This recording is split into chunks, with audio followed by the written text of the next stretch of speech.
Bismillahirrahmanirrahim. Assalamualaikum warahmatullahi wabarakatuh. Alhamdulillah. Alhamdulillahi wa kafa. Wassalatu wassalamu ala habibina al-mustafa wa ala alihi wa ashabihi ahli sidqi wal wafa wa tabi'ina wa man bihudahum iktafa. Ashhadu an la ilaha illallah wahdahu la syarika lah, ilahul awwalina wal akhirin, wa ashhadu anna Muhammadan abduhu wa rasuluh la nabiyya wa la rasula ba'dah. Ma'asyiral muslimin, ikhwatal Islam wa ikhwatal iman, a'azani Allah wa iyyakum, kaum muslimin jamaah Masjid Al-Istiqamah yang semoga Allah muliakan.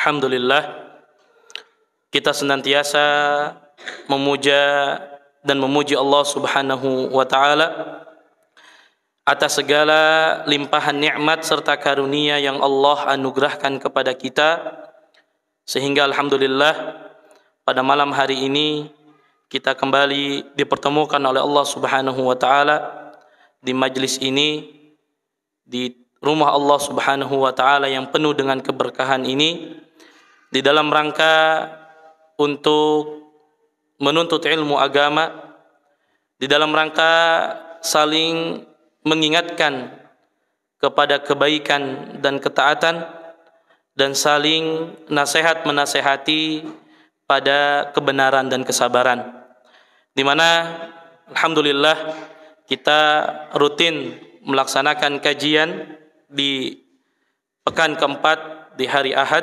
membahas al-arba'una haditsan fi ahabbil a'mali wa afdaliha wa afghadil a'mali wa aswa'iha. 40 hadis yang berbicara tentang amalan-amalan yang dicintai oleh Allah Subhanahu wa taala dan amalan-amalan yang dibenci oleh Allah Subhanahu wa taala.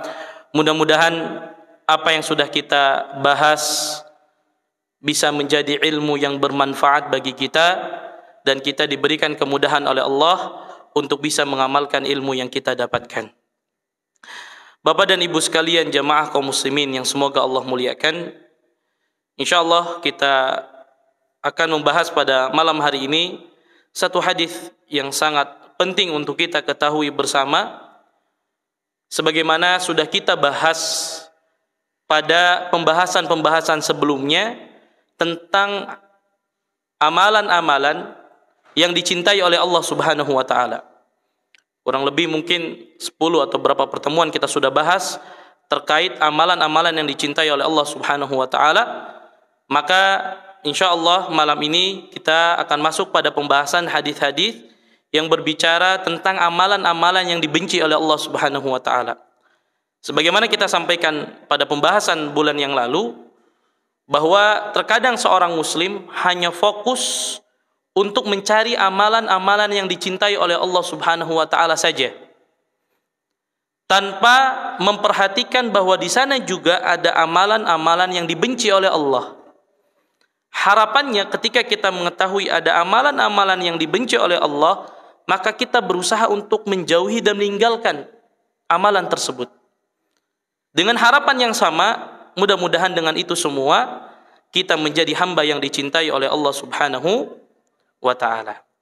Maka pada kesempatan kali ini kita akan melanjutkan hadis yang sebetulnya sudah kita bahas pada muqaddimah di bulan yang lalu, ya. Setelah ba'da isya kita sedikit membahas, namun tidak ada salahnya kita kembali perkuat lagi sehingga apa yang kita sampaikan ini berkelanjutan. Di mana hadis ini adalah sebuah hadis yang diriwayatkan oleh Al-Imam Al-Baihaqi dan dihasan dan disahihkan oleh Syekh Albani di dalam kitabnya Sahih Al-Jami', bahwasanya baginda Nabi sallallahu alaihi wasallam bersabda, "Innallaha yubghidu kulla ja'dhariyyin jawwaz." Sesungguhnya Allah Subhanahu wa taala membenci kepada setiap orang yang sombong lagi kasar. Sakhabin fil aswaq, orang yang suka teriak-teriak sebagaimana orang-orang yang berteriak di pasar. Nanti akan kita jelaskan apa maksudnya. Jifatin bil laili, himarin bin nahar. Allah juga sangat membenci kepada setiap orang yang seperti bangkai pada malam harinya dan seperti keledai pada siang harinya. Alimin bid dunya, jahilin bil akhirah. Mereka yang paham, yang pakar, yang peduli terhadap urusan-urusan dunia, namun tidak peduli terhadap urusan akhirat. Ini adalah orang-orang yang dibenci oleh Allah Subhanahu wa taala yang akan kita bahas pada pembahasan malam hari ini. Ma'asyiral muslimin, ikhwatal Islam wa ikhwatal iman, azani Allah wa iyyakum. Hadis ini hadis yang pendek. Namun Masya Allah tabarakallah, hadis ini memiliki banyak sekali hikmah dan pelajaran, terlebih dalam kehidupan kita sehari-hari. Terlebih yang berkaitan dengan masalah akhlak. Di mana kita hidup di satu zaman saat ini di mana generasi kaum muslimin mengalami degradasi moral dan akhlak yang cukup luar biasa. Maka di antara hal yang menjadi tujuan diutusnya baginda Nabi Shallallahu Alaihi Wasallam ke muka bumi ini, salah satunya adalah untuk menyempurnakan akhlak yang mulia. Bukankah baginda Nabi Shallallahu Alaihi Wasallam bersabda, Innama bu'ithtu liutammima sholihal akhlak. Sesungguhnya tidaklah aku diutus, kata Nabi Shallallahu Alaihi Wasallam, kecuali ya untuk menyempurnakan akhlak yang baik. Nah, di antara yang akan kita bahas pada pembahasan malam hari ini, banyak yang berkaitan dengan masalah akhlak yang terkadang itu kita lalaikan. Sebagaimana kita ketahui bersama ma'asyiral muslimin, Islam adalah agama yang sempurna. Islam adalah agama yang luhur, di mana kita diperintahkan untuk berakhlak dengan akhlak yang mulia. Dan di antara salah satu akhlak yang tidak terpuji dan hendaklah kita jauhi di dalam kehidupan kita sehari-hari adalah sikap sombong. Pada pembahasan yang lalu sudah kita bahas sedikit mukaddimah terkait dengan perkara sombong ini. Yang pertama, ikhwatal Islam wa ikhwatal iman, ada banyak sekali dalil, baik di dalam Al-Quran ataupun di dalam hadis Nabi, yang memerintah dan melarang kita untuk menjauhi perbuatan sombong. Di antaranya misalkan firman Allah Subhanahu wa taala di dalam surat Luqman ayat 18, di mana Allah menjelaskan, wala tusair khaddaka linnas wala tamshi fil ardi maraha innallaha la yuhibbu kulla mukhtalin fakhur. Kata Allah Subhanahu wa taala, dan janganlah engkau palingkan wajah kalian dari manusia karena kesombongan. Terkadang kita bertemu dengan saudara muslim kita, karena kita merasa sombong kepada mereka, kita palingkan wajah kita. Ini diantara ciri-ciri orang yang sombong adalah memalingkan wajahnya ketika bertemu dengan saudara muslimnya. Wala tamshi fil ardi maraha, dan janganlah kalian berjalan di muka bumi ini dengan angkuh, kata Allah. Innallaha la yuhibbu kulla mukhtalin fakhur, karena sesungguhnya Allah tidak menyukai orang-orang yang sombong lagi membanggakan diri. Artinya ayat ini ada korelasi yang sama dengan hadis Nabi tadi, bahwa Allah tidak menyukai orang-orang yang sombong. Dikuatkan oleh Allah di dalam ayat ini bahwa Allah tidak menyukai orang-orang yang sombong. Bahkan Allah pertegas di dalam Al-Quran surat An-Nahl ayat 23, innahu la yuhibbul mustakbirin, kata Allah. Dan Allah tidaklah menyukai orang-orang yang menyombongkan diri. Kemudian ma'asyiral muslimin, juga Nabi pernah menyebutkan di dalam riwayat yang lain, disebutkan oleh sahabat yang mulia Harith ibn Wahab al-Khuzai radhiyallahu taala an, beliau mengatakan, ala ukhbirukum bi ahlin nar. Pernah satu hari Nabi mengatakan kepada para sahabatnya, selain mengatakan, maukah aku tunjukkan kepada kalian para penghuni api neraka? Qalu bala ya Rasulullah. Maka para sahabat mengatakan, tentu ya Rasulullah, kabarkan kepada kami siapa orang-orang dimasukkan ke dalam api neraka dan digolongkan sebagai penghuni api neraka. Nabi mengatakan, kulla utullin jawadin mustakbirin, yaitu orang-orang yang keras, yang kasar, tamak lagi rakus, juga mereka adalah orang-orang yang sombong. Artinya ikhwatal Islam, hadis dan ayat-ayat di atas ini semuanya korelasinya sama, menunjukkan kepada kita bahwa sifat sombong adalah sifat yang dilarang. Dan para ulama menjelaskan di antaranya Al-Imam Ibnu Katsir rahimahullahu taala, beliau menyatakan di dalam kitab tafsirnya bahwa dosa yang pertama kali dilakukan adalah dosa kesombongan. Dosa yang pertama kali dilakukan adalah dosa kesombongan. Pada kisah siapa? Iblis alaihissalam. Iblis alaihissalam. Dosanya iblis kepada Nabi Adam alaihissalam. Ya. Allah jelaskan di dalam Al-Quran surat Al-Baqarah ayat 34, ketika Allah jelaskan bagaimana kesombongan iblis kepada Nabi Adam alaihissalam. Allah nyatakan, wa idh qulna lil malaikati isjudu li Adam fasajadu illa iblis. Kenapa? Aba wastakbar wa kana minal kafirin. Kata Allah Subhanahu wa taala, dan ingatlah ketika Allah berfirman memerintahkan kepada penduduk langit saat itu, kepada para malaikat, usjudu li Adam, sujudlah kalian kepada Adam. Fasajadu, semuanya sujud, illa iblis, kecuali iblis. Aba wastakbar wa kana minal kafirin, dan dia enggan, takabur lagi, sombong, dan dia termasuk orang-orang yang kafir. Ya, Al-Imam Ibnu Katsir rahimahullah menukil perkataan Qatadah ketika menafsirkan ayat ini. Beliau mengatakan bahwasanya iblis hasad kepada Adam alaihissalam dengan kemuliaan yang Allah berikan kepada Adam, di mana Adam diciptakan dari tanah, sedangkan iblis diciptakan dari api, dan dia merasa sombong, dia merasa tinggi. Saya diciptakan dari api, kenapa saya harus sujud kepada Adam yang diciptakan dari tanah? Lihat bagaimana Al-Imam Ibnu Katsir rahimahullah menyatakan bahwa dosa yang pertama dilakukan adalah dosa kesombongan. Artinya ini menunjukkan kepada kita bahwa sombong bukan perkara yang mudah. Dan sifat sombong ini terkadang menjangkiti hati kita, dan kita terkadang tidak sadar. Oleh karena ma'asyiral muslimin, mungkin di antara kita bertanya, lalu definisi sombong dan indikator sombong itu apa?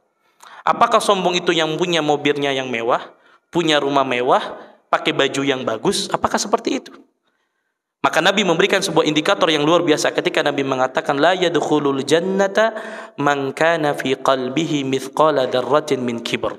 Tidak akan masuk surga, kata Nabi, orang-orang yang ada di dalam hatinya sebesar biji sawi daripada kesombongan. Mendengar hal tersebut, tentu para sahabat sama dengan kita. Kita membayangkan orang sombong itu yang mungkin pakai bajuan yang bagus, punya kendaraan yang mewah, punya rumah yang bagus. Karena mendengar itu para sahabat khawatir.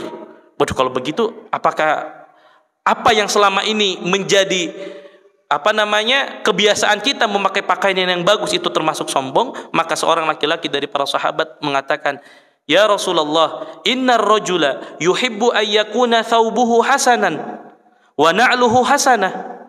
Ya Rasulullah, sesungguhnya di antara kami ada yang suka pakai baju yang bagus, pakai sendal yang bagus. Apakah itu termasuk ke dalam kesombongan?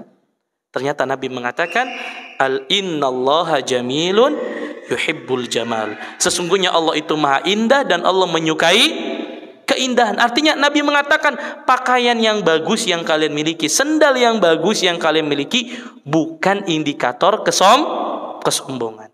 Tetapi itu menjadi kesombongan ketika dua hal ini ada pada diri kalian, kata Nabi, al-kibru batarul haq wa ghamtun nas. Sombong itu adalah engkau tidak menerima kebenaran dan meremehkan orang lain. Artinya selama di dalam diri kita ada meremehkan orang lain, Ya, dikarenakan kita merasa bahwa ketika ada orang yang mengabarkan ilmu kebaikan kepada kita, kita tidak mau menerima karena mungkin orang yang menyampaikan ilmu tersebut ilmunya lebih rendah dari kita. Kita merasa yang menyampaikan ilmu dan kebenaran tersebut umurnya lebih rendah dari kita, jabatannya lebih rendah dari kita, harta kekayaannya lebih rendah dari kita, sehingga kalaupun itu kebenaran kita tidak mau terima. Maka orang-orang seperti inilah yang dikatakan sombong. Karena sombong ikhwatal Islam ada dua. Sombong kepada Allah dan sombong terhadap makhluk Allah. Sombong kepada Allah salah satunya adalah mereka yang tidak mau menerima kebenaran. Sudah disampaikan ini hadisnya, ini dalilnya dari Al-Quran, ini dalilnya dari As-Sunnah. Kemudian dia tidak mau menerima kebenaran. Mungkin karena tadi yang menyampaikannya dia merasa, oh yang menyampaikannya bawahan saya, yang menyampaikan jabatannya di bawah saya. Atau mungkin memang ada orang-orang yang memang terkadang hanya ingin menerima kebenaran itu hanya dari beberapa orang saja, tanpa mau menerima kebenaran itu dari orang lain.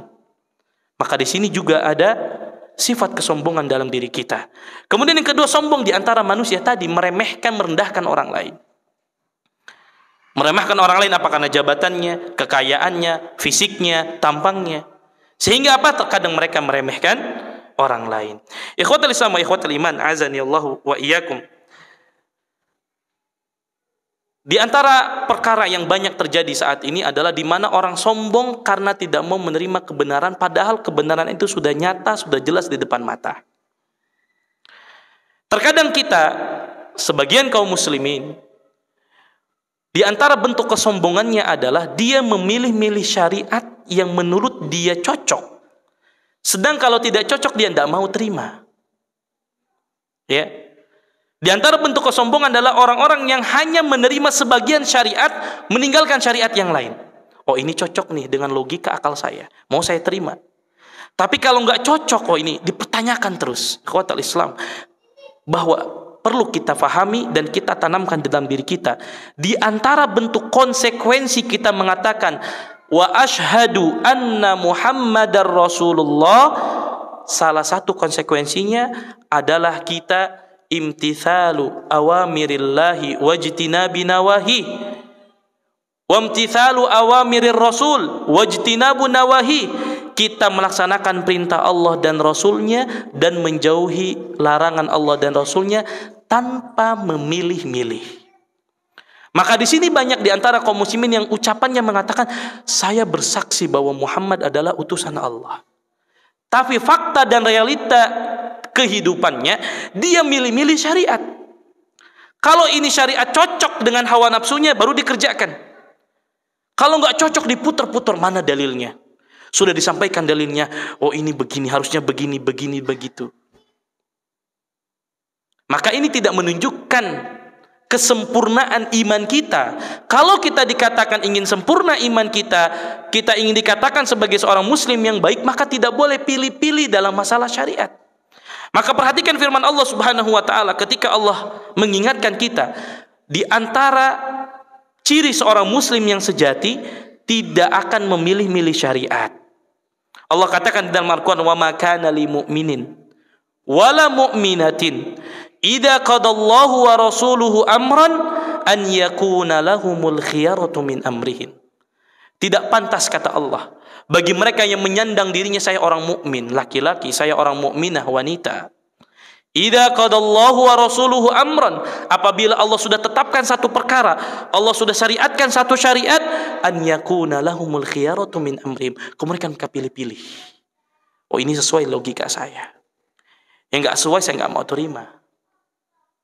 Ma'asyiral muslimin, betapa rusaknya kalau kita memahami agama, melaksanakan syariat timbangannya hanya akal belaka. Karena kalau kita timbang dengan hawa nafsu dan akal, terkadang menurut kita baik, ternyata menurut syariat tidak baik. Kita ambil contoh sederhana saja yang akan kita laksanakan sekarang dalam waktu dekat adalah Idul Kurban. Kalau seandainya kita pilih-pilih atau syariat itu sesuai dengan hawa nafsu kita, sekarang saya tanya Pak, harga kambing berapa? Berapa Pak harga kambing? DKM berapa kambing di sini? 3,5 juta. Ya. Berat atau tidak Pak bagi sebagian orang? Berat. Kalau kita mau syariat itu sesuai dengan logika dan hawa nafsu kita, kenapa kurban itu harus pakai kambing yang mahal harganya? Kenapa pakai sapi, pakai unta? Kenapa nggak pakai ayam? Kalau kita sekarang pakai hawa nafsu logika, saya mau kurban pakai ayam saja, saya mampu.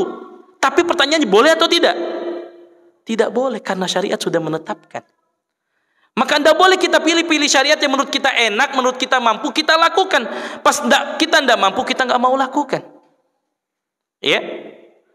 Sekarang kalau kita mau main logika dan hawa nafsu, mungkin orang akan memilih sholat subuh itu lebih lama, bisa 4 rakaat atau 8 rakaat. Kenapa? Waktu subuh orang baru bangun, baru segar-segernya.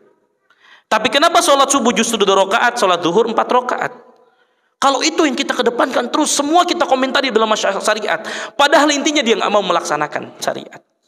Maka Allah ingatkan, wa makana lil mu'minin wala mu'minatin idza qadallahu wa rasuluhu amran an yakuna lahumul khiyaratu min amrihim. Tidak pantas kata Allah.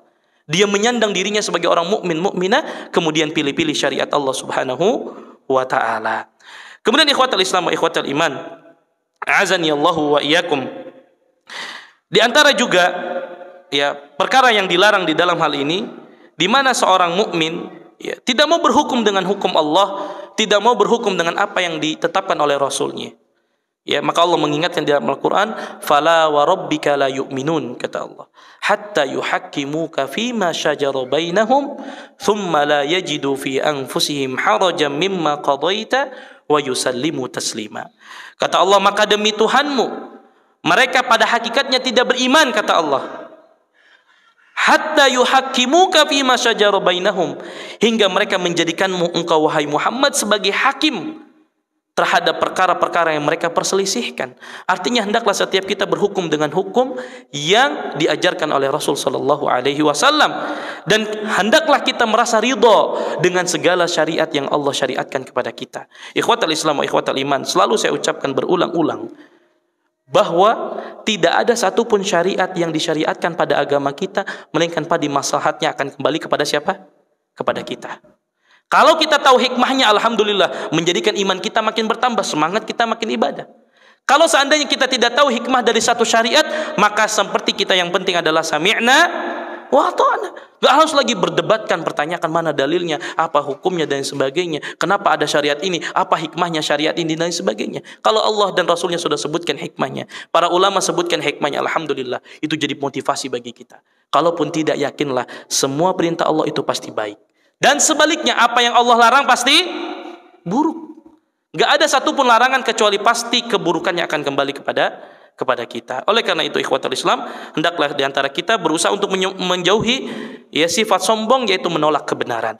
Kemudian ikhwatul Islam, ikhwatul iman, Nabi juga mengingatkan bahwa diantara sifat sombong ini adalah merendahkan manusia, ya, meremehkan mereka karena jabatannya, karena hartanya, kedudukan dan lain sebagainya. Nabi mengatakan, bihasbi mri'in minasyarri an yahqira akhahul muslim. Cukuplah, kata Nabi, seseorang itu dikatakan jahat, dikatakan buruk akhlaknya ketika dia menghina saudara muslimnya. Dan kita hidup di satu zaman sebagaimana pernah kita bahas pada hadis ya tentang nasihat Nabi kepada Abu Hurairah, di mana anak-anak kita sekarang Pak lisannya sangat mudah untuk menghina saudaranya, membuli, menghina, mencaci, memaki. Itu sudah seakan-akan menjadi sebuah kebiasaan dan itu menjadi sebuah hal yang lumrah, Pak. Maka saya menasihatkan kepada saya sebagai orang tua dan bapak-bapak sekalian, ayo kita jaga anak-anak kita, Pak. Di mana saat ini mulut-mulut mereka, anak-anak kita generasi kaum muslim mudah sekali menghina saudaranya. Tradisi membuli ini menjadi satu penyakit yang luar biasa di tengah-tengah kita, Pak. Saya pernah sampaikan di majelis ini juga, mungkin zaman kita dulu dibuli, dihina biasa saja, Pak. Zaman sekarang, Masya Allah, anak saling bully, saling hina. Berapa banyak anak-anak kaum muslimin yang akhirnya nggak mau belajar, nggak mau semangat ibadah. Kenapa? Karena pembulian, cacian, makian dan hinaan dari mereka. Dan terkadang ini dianggap legal. Kenapa? Karena tontonan-tontonan lah yang mereka lihat, yang itu dianggap biasa. Maka ma'asyiral muslimin, bapak dan ibu sekalian, belum lagi anak-anak kita menghina fisiknya saudaranya, ya, menghina kedudukan orang tuanya dan sebagainya. Islam melarang hal seperti ini, dan ini subhanallah banyak terjadi di antara anak-anak muda kita saat ini. Maka kita punya tanggung jawab besar untuk mendidik anak-anak kita. Kemudian Nabi SAW juga ingatkan, kenapa Allah melarang kita untuk sombong? Karena memang kesombongan hanyalah milik Allah, dan kesombongan tidak pantas dipegang oleh manusia. Ya. Kenapa? Karena Nabi mengatakan di dalam sebuah hadis qudsinya, Allah berfirman, al-kibriya'u ridai. Kesombongan itu adalah pakaianku. Faman naza'ani fihi ma'adzabtuhu. Barang siapa yang ingin menyaingi Allah dalam masalah kesombongan, Allah akan adab orang tersebut. Artinya Allah ingin mengingatkan kepada kita bahwa di antara kita tidak pantas untuk sombong, bapak-bapak sekalian. Harta, jabatan, rumah, kedudukan, fisik, kesehatan yang kita miliki saat ini semuanya dari siapa? Dari Allah. Untuk apa kita banggakan di hadapan orang? Karena itu sejatinya bukan milik kita. Untuk apa kita sombongkan sesuatu yang pada hakikatnya bukan milik kita? Toh kita akan dikembalikan ke tempat yang sama. Toh kita dilahirkan, diciptakan dari air mani yang hina, dan akan dikembalikan ke dalam tanah, diinjak-injak oleh manusia. Apa yang harus kita sombongkan, bapak-bapak sekalian? Maka Allah ingin ingatkan, kenapa kita tidak boleh sombong? Karena apa? Kesombongan hanya milik Allah. Baik.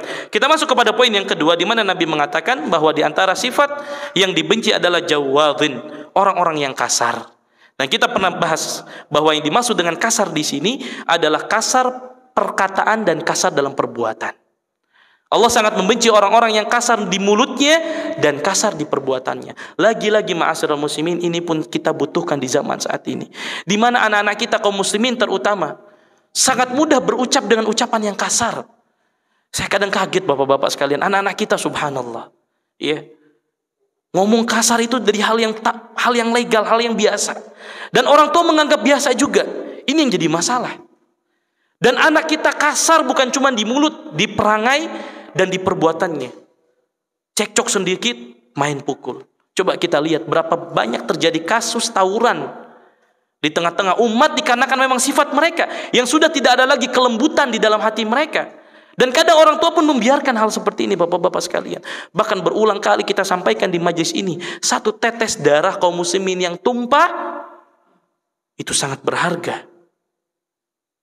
Dan saat ini anak-anak kita subhanallah menganggap memukul temannya, menjatuhkan harga diri saudaranya, ya, sedikit-sedikit tawuran, sedikit-sedikit berantem, cekcok di jalan, cuman senggolan dikit main tusuk. Ya Allah, ini terjadi bapak-bapak sekalian. Ini tanggung jawab kita bersama sebagai orang tua. Ya, kasar mulutnya, kasar perbuatannya. Inilah yang saya sampaikan, anak-anak kita saat ini sungguh mereka butuh kepada akhlak yang mulia, bapak-bapak sekalian. Makanya Nabi selalu mengingatkan akan pentingnya akhlak. Nabi mengatakan, ma min syai'in athqalu fi mizanil mu'min yaumal qiyamah min husnil khuluq. Sesungguhnya tidak ada satupun yang paling berat timbangannya nanti di hari kiamat daripada akhlak yang terpuji. Dan hampir sebagian besar syariat kita berbicara tentang masalah akhlak, bapak-bapak sekalian. Kita sedih, Pak. Lihat anak-anak kita sekarang kaum muslimin, masya Allah, mudah sekali main pukul, mudah sekali menjatuhkan, ya, saudaranya. Satu tetes darah kaum muslim itu berharga, Pak. Ini yang harus selalu kita sampaikan kepada anak-anak kita. Jangan melukai saudara muslim kita dengan cara apapun. Dan selalu saya ulang-ulang bahwa Islam tidak pernah mengajarkan kekerasan dengan cara apapun. Nanti akan kita lihat. Dalam berdakwah sekalipun kita dilarang berucap dengan kasar. Dilarang dengan cara yang keras. Tidak pernah Nabi mengajarkan dakwah dengan cara yang keras. Tidak pernah, Pak. Kalau ada orang mengatakan Islam agama yang keras, maka mereka bohong. Berarti mereka belum belajar agama Islam dengan dalam. Islam tidak pernah mengajarkan dakwah dengan cara kekerasan. Kecuali memang mereka yang menyerang, baru itu ada yang namanya jihad di jalan Allah. Ma'asyiral muslimin azani Allah wa iyyakum. Bahkan Nabi mengatakan, wa innallaha la yubghidul fahishal badhi. Dan sesungguhnya Allah membenci orang-orang yang lisannya kotor lagi kasar. Hadis ini ma'asyiral muslimin diawali dengan penekanan bahwa yang menjadi penimbang berat nanti di hari kiamat adalah karena akhlak kita, Pak. Ya. Akhlak kita menjadi pemberat amal timbangan kita. Dan Nabi mengingatkan bahwa Allah sangat membenci perkataan yang kotor lagi kasar. Ikhwatal Islam wa ikhwatal iman, a'azani Allah wa iyyakum. Islam adalah agama yang rahmatan lil alamin. Islam selalu menutup celah hal-hal yang dapat menimbulkan kekerasan di antara tengah-tengah umat. Bahkan Nabi mengingat, innallaha rafiqun yuhibbur rifqa. Allah itu maha lembut dan Allah sangat mencintai kelembutan. Mari kita ambil contoh bapak-bapak sekalian dalam masalah kelembutan. Sekarang saya tanya, siapa manusia paling sombong di muka bumi ini? Siapa Pak? Fir'aun. Ya. Gimana gak sombong Pak? Dia mengatakan ana rabbukumul a'la, saya Rob yang maha tinggi. Ya tadi kan kita sampaikan, sombong itu sudah sombong di hadapan Allah, sombong kepada makhluk Allah. Ini Fir'aun rajanya sombong. Gimana gak sombong? Dia mengatakan ngaku-ngaku sebagai Tuhan. Tapi lihat bagaimana Allah mengajarkan kelemah lembutan kepada Nabi Musa dan Harun. Apakah Nabi Allah mengatakan kepada Musa dan Harun, Musa Harun datangi Fir'aun, keplak kepalanya, pukul kepalanya biar dia sadar? Enggak Pak. Datangi Fir'aun, serang dia langsung. Apa begitu? Enggak. Apa kata Allah? Faqula lahu qawlan layyina la'allahu yatadakkaru aw yakhsha. Wahai Musa dan Harun, datangi Fir'aun. Dengan cara apa? Perkataan yang lemah lembut. Mudah-mudahan kata Allah dengan perkataan yang lemah lembut itu dia akan ingat dan dia takut kepada Allah Subhanahu wa taala. Ikhwatal Islam wa ikhwatal iman. Di dalam ayat ini ayat yang sangat luar biasa dalam masalah dakwah. Cacian, makian, hinaan, kata-kata kotor, kata-kata yang kasar tidak menjadi halal ketika dilakukan dalam dakwah. Tidak. Tetap hukumnya haram. Jangan mentang-mentang saya berdakwah kemudian saya bebas mencaci maki orang lain, menghina orang lain, berkata kasar kepada orang lain. Coba bayangkan, ada orang ngajak kebaikan tapi dimulai dengan keburukan. Apakah masuk logika? Tidak pantas ada seorang ustadz, seorang dai, kita menyeru orang lain kepada kebaikan tapi isinya adalah cacian, makian, hinaan. Ajaran Islam mana yang mereka ajarkan? Islam tidak pernah mengajarkan kekerasan, Pak. Islam tidak pernah mengajarkan kata-kata yang kasar. Lihat Nabi Muhammad SAW dicaci, dihina, dimaki, dipukul, dilempar dengan batu oleh orang-orang Taif. Apakah Nabi balas dengan keburukan? Tidak pernah. Terkadang ikhwatal Islam, ikhwatal iman, mari kita juga mengambil, Masya Allah, satu contoh dari adab yang diajarkan oleh Nabi kepada Aisyah. Ini luar biasa, Masya Allah. Pernah suatu hari datang sekumpulan orang-orang Yahudi kepada Nabi SAW.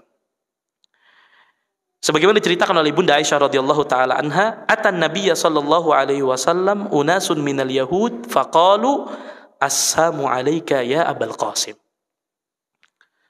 Pernah satu hari ada orang-orang Yahudi datang kepada Nabi SAW. Ketika bertemu dengan Nabi, mereka mengatakan assalamu alayka ya Abul Qasim. Sam itu secara bahasa adalah racun, Pak.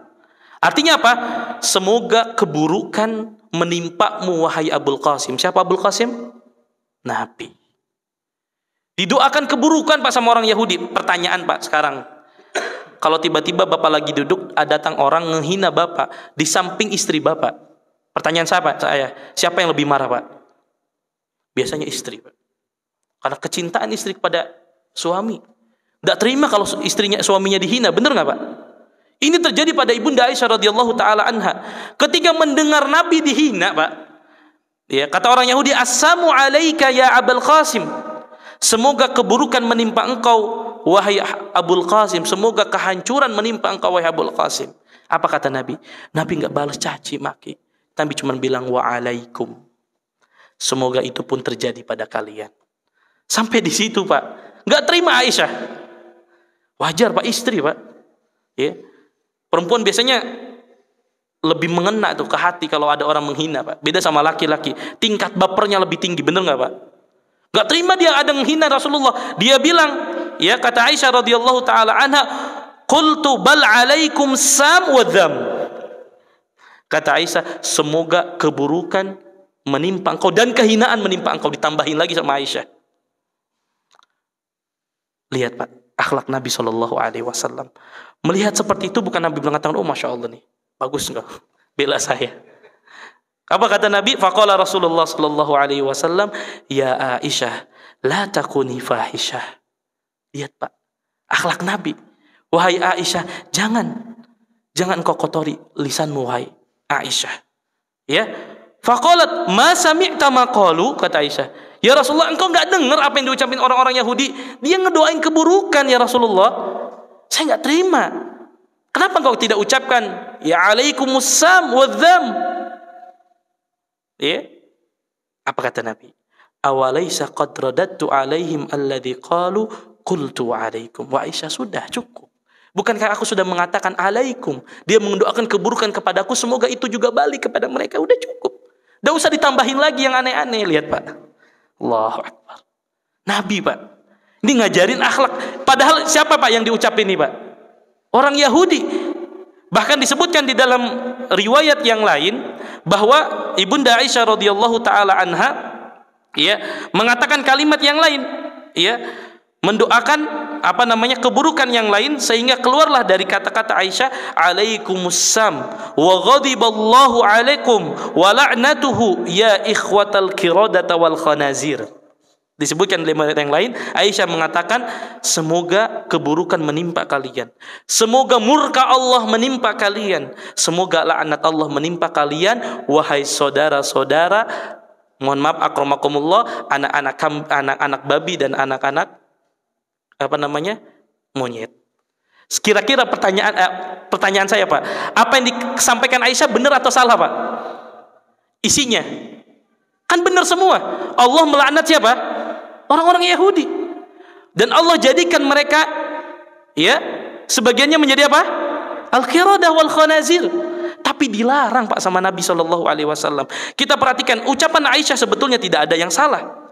Ya. Kenapa? Karena Allah Subhanahu wa taala nyatakan di dalam Al-Qur'an, lu'inal ladina kafaru min bani Israil. Allah telah melaknat orang-orang Bani Israel ala lisani Daud wa Isa. Daud dan Isa sendiri melaknat siapa? Orang Yahudi. Ya. Lu'inal ladina kafaru min bani Israil ala lisani Daud wa Isa bin Maryam dzalika bima asaw wa kanu ya'tadun. Itu semua dikarenakan mereka apa? Bermaksiat dan melampaui batas. Artinya ucapan Aisyah itu enggak salah Pak secara makna. Aisyah mendoakan semoga engkau dilaknat, semoga engkau mendapatkan keburukan. Semua Aisyah katakan benar kan? Itu Allah, Nabi Daud, Nabi Isa melaknat orang-orang Yahudi. Tapi Nabi tidak ingin Aisyah itu apa? Lisannya keluar dari lisannya kata-kata yang kotor. Artinya Pak, ini lihat bagaimana Nabi menjaga apa? Menjaga keluarganya agar tidak melakukan sesuatu yang dilarang oleh Allah. Sampai ucapan yang sebetulnya tidak salah, Nabi tegur, jangan, itu terlalu berlebihan. Kata-kata kotor, sekarang Pak anak-anak kita, pernah kita tegur anak-anak kita ketika keluar kata-kata kasar, kata kotor-kotor dari mereka. Maka ini kepedulian kita dipertanyakan Bapak-bapak sekalian. Nabi lihat tegur Aisyah radhiyallahu taala anha. Kenapa? Karena Nabi paham betul bahwa Nabi mengatakan innallaha azza wa jalla la yuhibbul fuhsya wa la tafahhush. Sesungguhnya Allah Subhanahu wa taala tidak menyukai perbuatan keji dan kata-kata yang kasar, kata-kata yang kotor. Ya. Lihat bagaimana Aisyah radhiyallahu taala anha ditegur oleh Nabi sallallahu alaihi wasallam agar tetap, ya, orang yang berbuat keburukan kita balas dengan kebaikan. Ya memang beda Pak, kalau kita mungkin nggak bisa Pak. Ya. Orang yang sudah menghina, mencaci maki kita udah di sini nih Pak. Ya, susah dihilangkinnya kan? Susah Pak. Nabi beda, masya Allah. Aisyah nggak terima suaminya dicaci maki seperti itu, tapi Nabi ingatkan, gak usah, udah cukup. Bukan saya sudah mendoakan juga keburukan bagi dia, sudah cukup, gak usah ditambahin. Kalau kita kan enggak Pak, ada orang yang berlaku buruk kepada kita, wah udah semua kebun binatang keluar semua, iya kan? Ini Nabi SAW mengajarkan. Kenapa? Karena masyarakat muslimin, inna rifqa la yakunu fi syai'in illa zanah wa la yunza'u min syai'in illa syanah. Sesungguhnya kelembah lembutan itu apabila ada pada diri seseorang maka dia akan menghiasinya. Tapi kalau kelemah lembutan sudah dicabut dari diri seseorang, pasti akan menjadikan buruk sifatnya. Oleh karena itu ikhwatul Islam, saya juga mengingatkan, menasihati diri saya pribadi dan kita semua agar kita tentu berlaku baik kepada saudara muslim kita, sekalipun mereka berbeda pandangan dengan kita. Seringkali terjadi pertentangan di antara kaum muslimin hanya karena perbedaan-perbedaan sedikit, kemudian mereka saling caci, saling maki, saling hina. Yang lebih menyedihkan adalah ketika ada perbedaan pendapat di antara para asatidahnya, para ustadznya, yang ribut itu murid-muridnya Pak. Caci maki, hina sana sini, ya Allah. Apa faidahnya? Padahal kalaupun itu ada perbedaan pendapat, biarkanlah di antara para asatidzah sendiri yang saling mendiskusikannya. Kita para penuntut ilmu sibukkan diri dengan belajar. Ini enggak. Yang satu membela ustadznya, yang satu bela ustadznya, caci maki hina. Untuk apa? Kalau kita memang membela kebenaran, untuk apa kita mencaci maki saudara muslim kita? Ya, untuk apa kita saling hina? Saling bahkan tidak mau salaman, Pak. Sesama muslim, maka dijelaskan di sini ya oleh para ulama. Mari nanti kita lihat bagaimana Allah mengajarkan adab dalam berdebat sekalipun. Ketika berdebat sekalipun dengan orang-orang Yahudi ya, yang bukan saudara muslim kita, diperintahkan untuk berlemah lembut. Lalu bagaimana dengan saudara muslim kita? Mereka lebih berhak untuk kita perlakukan lemah lembut. Sekarang kan nggak beda, Pak, sebaliknya ya. Sesama muslim betul-betul saling serang, tetapi sesama non-muslim saling merangkul. Na'udzubillah. Ajaran mana yang mengajarkan kita seperti ini? Ya, oleh karenanya ikhwatal Islam wa ikhwatal iman, hendaklah kita menjaga lisan kita. Makanya ada seorang penyair mengatakan, as-sumtu zainun wa sukutu salamatun. Tidak berbicara itu adalah keindahan, dan terkadang diam itu adalah keselamatan. Ada saat-saat di mana kita tidak harus banyak berbicara, bapak-bapak sekalian. Ada saat di mana kita harus menjaga lisan kita untuk tidak mencaci, memaki, menghina saudara muslim kita yang lain. Fa idza nataqta fala takun mikthara. Kalaupun kita harus berbicara, tidak harus berbicara dengan sesuatu yang banyak yang pada akhirnya akan menjatuhkan lisan kita kepada keburukan. Fa idza dadimta ala sukutika marratan. Kalau seandainya engkau menyesal karena engkau diam, faltandam alal kalami mirara, maka sungguh engkau akan berkali-kali menyesal karena perkataanmu. Artinya ikhwatal Islam wa ikhwatal iman, jaga lisan kita untuk tidak mencaci, memaki, menghina kepada orang-orang ya, terutama saudara muslim kita. Tidak ada faidahnya kita mencaci mereka, tidak ada faidahnya menghina mereka sekalipun dalam dakwah. Bapak-bapak sekalian, berapa banyak orang lari dari dakwah karena cara menyampaikan kita. Berapa banyak orang tidak mau menerima kebenaran karena memang kata-kata kita terlalu kasar. Saya selalu sampaikan bapak-bapak sekalian, kalau kita ingin betul-betul dakwah ini bisa menyebar di antara tengah-tengah masyarakat, maka perbaiki dulu akhlak kita. Ini seringkali orang baru hijrah sekalipun justru malah menjauh dari saudara muslimnya. Sehingga terkadang orang melihat ini kok semakin paham agama, semakin dekat kepada agama, justru kepada saudara muslimnya salam pun nggak mau. Salam juga nggak mau. Yang ada buang muka, Allah musta'an. Kita mungkin ada perbedaan-perbedaan dengan saudara muslim kita dalam masalah pemahaman dan lain sebagainya. Tetapi bukan berarti dengan itu kita nggak mau dekat mereka, nggak mau salam dengan mereka. Mereka saudara muslim kita. Ikhwatal Islam wa ikhwatal iman. Dalam hal ini ada tahapan-tahapan di mana kita memang ada orang-orang yang harus kita tahdzir, ada orang-orang yang kita jauhi, ada orang peringati.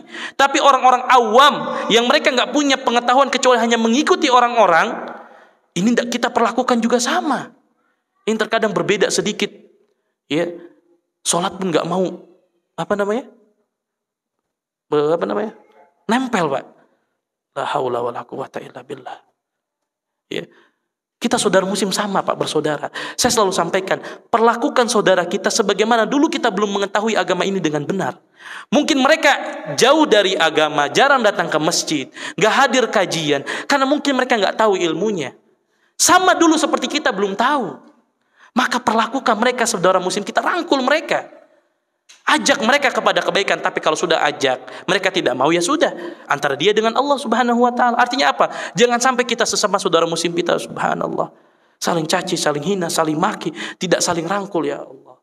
Ya, oleh karena ikhwatal Islam wa ikhwatal iman, perlu dalam hal ini, dalam berdakwah sekalipun, dalam menasihat sekalipun, dengan cara yang baik. Sekali lagi saya ingatkan, ucapan yang buruk, kata-kata yang kasar, kata-kata yang kotor, hinaan, cacian, makian tidak menjadi halal sekalipun itu digunakan untuk berdakwah. Tidak menjadi halal, tetap hukumnya haram. Nah, kemudian ikhwatal Islam wa ikhwatal iman, azani Allah wa iyyakum. Kemudian Nabi SAW menyebutkan ya, di antara amalan-amalan atau orang-orang yang dibenci oleh Allah Subhanahu wa taala, sakhabin fil aswaq. Orang-orang yang suka teriak-teriak sebagaimana teriaknya di pasar. Apa maksudnya? Ya, maksudnya adalah orang-orang yang tidak menjaga lisannya, Pak. Orang-orang yang pedas lisannya. Orang kalau ngomong ada hati-hati yang terluka karena lisannya. Ma'asyiral muslimin azani Allah wa iyyakum. Nabi Shallallahu Alaihi Wasallam menyebutkan di dalam banyak hadisnya tentang larangan dan pentingnya menjaga lisan. Ayo kita mengambil hikmah sedikit bapak-bapak sekalian dari seorang wanita yang pernah dilaporkan kepada Nabi Shallallahu Alaihi Wasallam.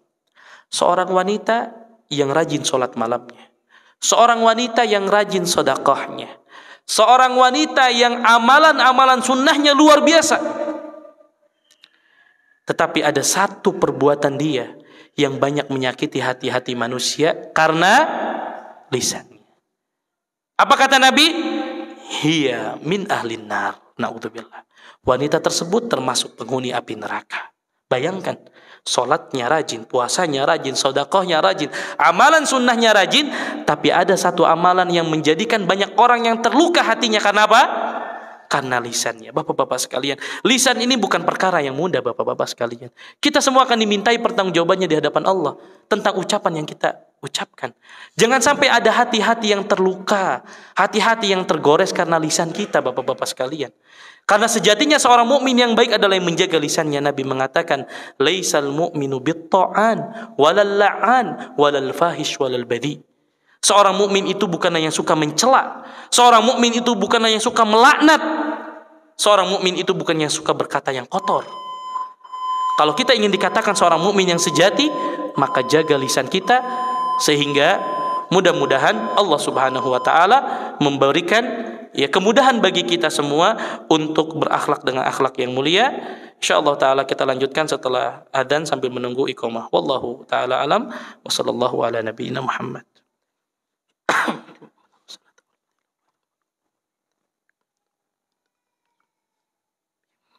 Bismillahirrahmanirrahim. Alhamdulillahirabbil alamin wa bihi nasta'in ala umuri dunya waddin. Wassalatu wassalamu ala rasulina al-amin wa ala alihi wa ashabihi wa man tabi'ahum bi ihsanin ila yaumiddin wa ba'd. Ma'asyiral muslimin, Bapak dan Ibu sekalian yang semoga Allah muliakan. Yang berikutnya adalah di antara tadi orang-orang yang dibenci oleh Allah Subhanahu wa taala adalah mereka yang tidak menjaga lisannya. Ya. Sebagaimana disampaikan bahwa seorang mukmin yang sejati itu mereka yang tidak melaknat orang lain, mereka yang tidak berbicara yang kotor, mereka yang tidak mencaci dan memaki orang lain. Bahkan Ibunda Aisyah radhiyallahu taala anha pernah juga mendapatkan nasihat dari Nabi sallallahu alaihi wasallam di mana Nabi mengatakan, "Ya Aisyah, asyaddun nasi adaban yaumal qiyamah man wada'ahun nas ittiqa'a fuhshihi." Wahai Aisyah, sesungguhnya manusia yang paling besar azabnya nanti pada hari kiamat adalah orang-orang yang ditinggalkan oleh manusia karena orang-orang takut daripada lisannya. Artinya orang-orang banyak yang meninggalkan dia karena apa? Tidak bisa jaga lisannya. Banyak hati-hati yang terluka karena ucapan lisannya.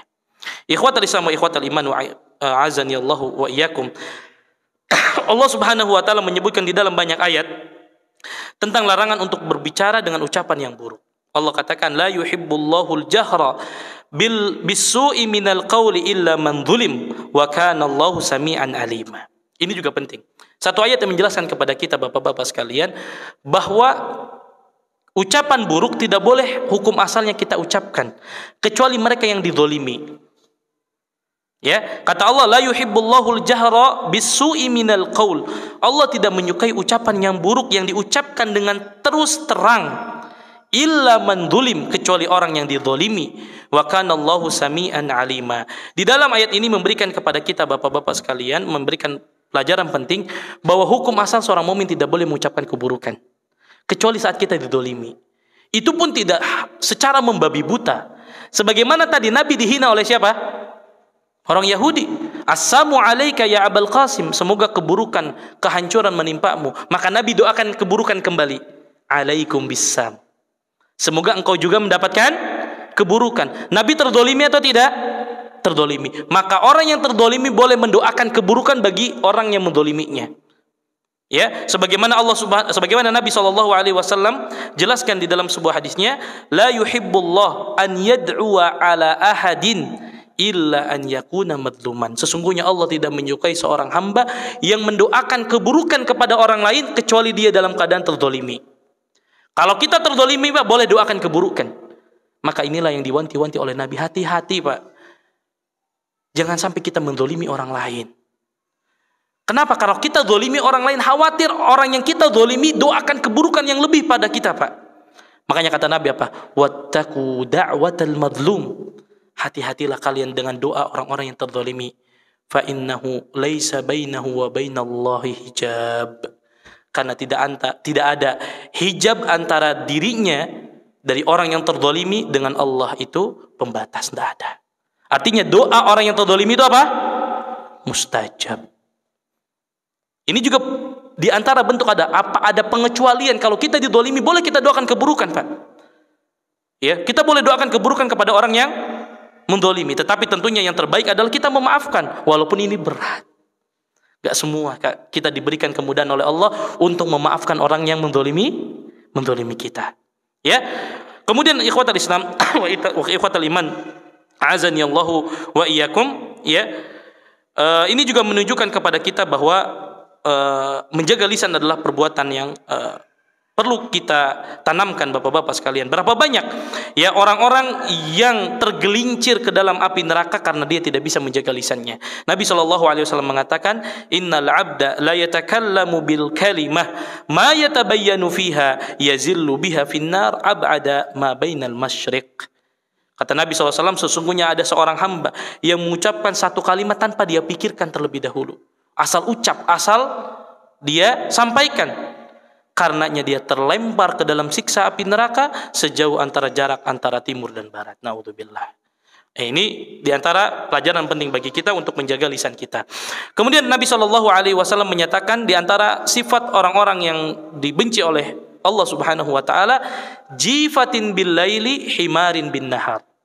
Yaitu mereka seperti bangkai pada malam harinya, seperti keledai pada siang harinya. Apa yang dimaksud dengan seperti bangkai pada malam hari dan seperti keledai pada siang hari adalah mereka yang di waktu malamnya tidak mengisi dengan ibadah kepada Allah Subhanahu wa taala.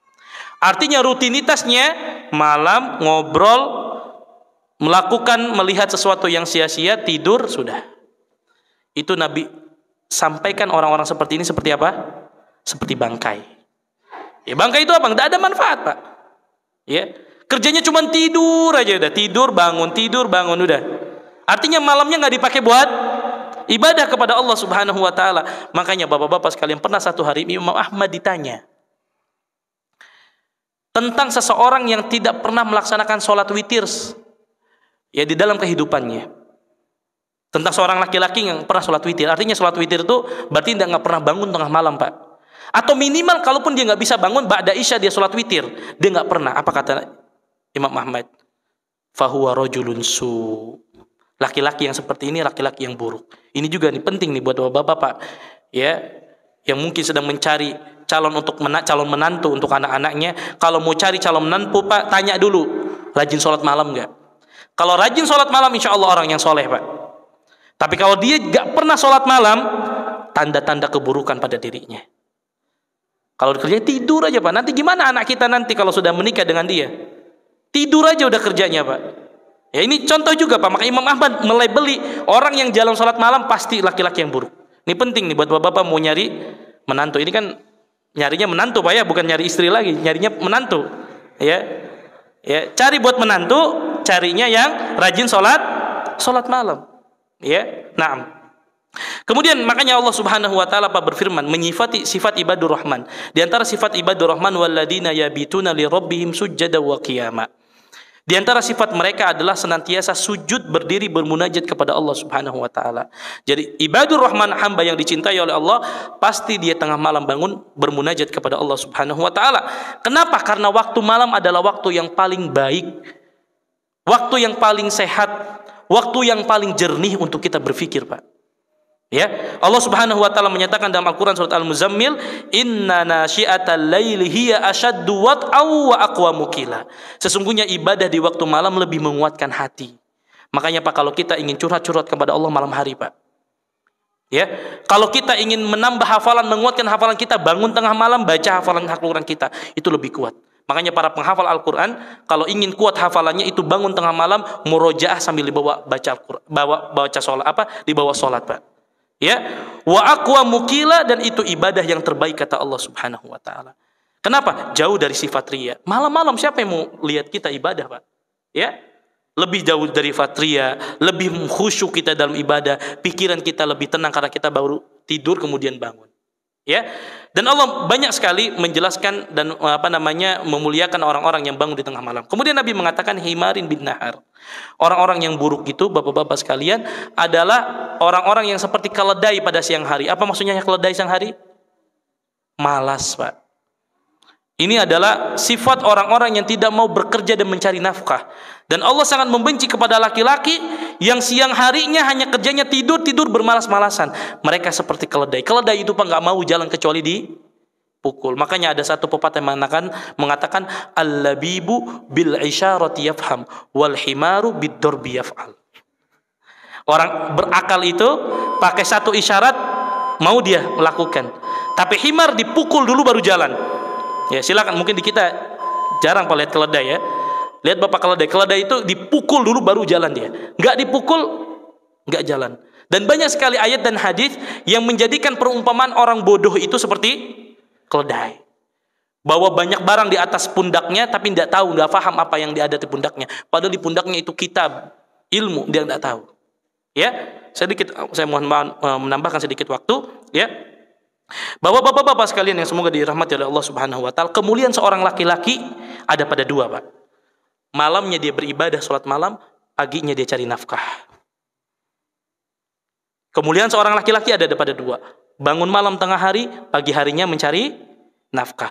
Kalau dua sifat ini hilang pada laki-laki, jangan nikahkan anak-anak Anda kepada laki-laki seperti ini, Pak. Jelas dia malas ibadah sama Allah, malas cari nafkah untuk keluarga. Padahal Allah Subhanahu wa taala menyebutkan banyak hadis tentang keutamaan seorang laki-laki mencari nafkah.